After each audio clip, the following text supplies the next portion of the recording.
You folks in the media write the early drafts of history, and we historians the later ones. Your work gives freshness and color and immediacy to our sagas. I know how embattled you feel at this critical juncture as you combat the mistrust of a significant portion of the American electorate. I think you're doing noble work to preserve democracy at a time when a rising tide of misinformation, masquerading as news, threatens to make a mockery of the First Amendment.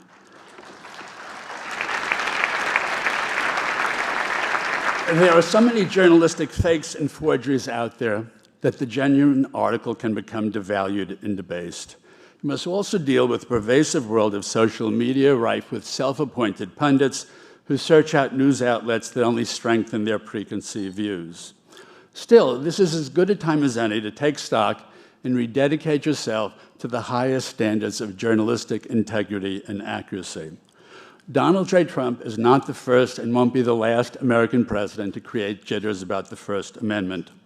So be humble, be skeptical, and beware of being infected by the very things you're fighting against. The press is a powerful weapon that must always be fired with reluctance and aimed with precision.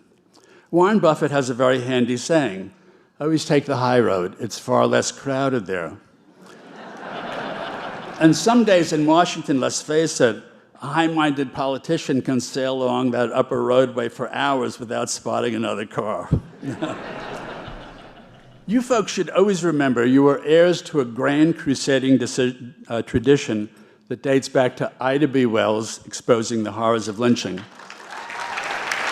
Jacob Riis, the misery of Manhattan slums.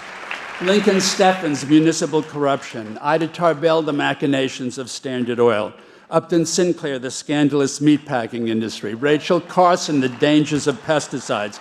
Woodward and Bernstein exposing Watergate, and the New York Times and Washington Post publishing the Pentagon Papers. This is a glorious tradition. You folks are part of it, and we can't have politicians trampling on it with impunity.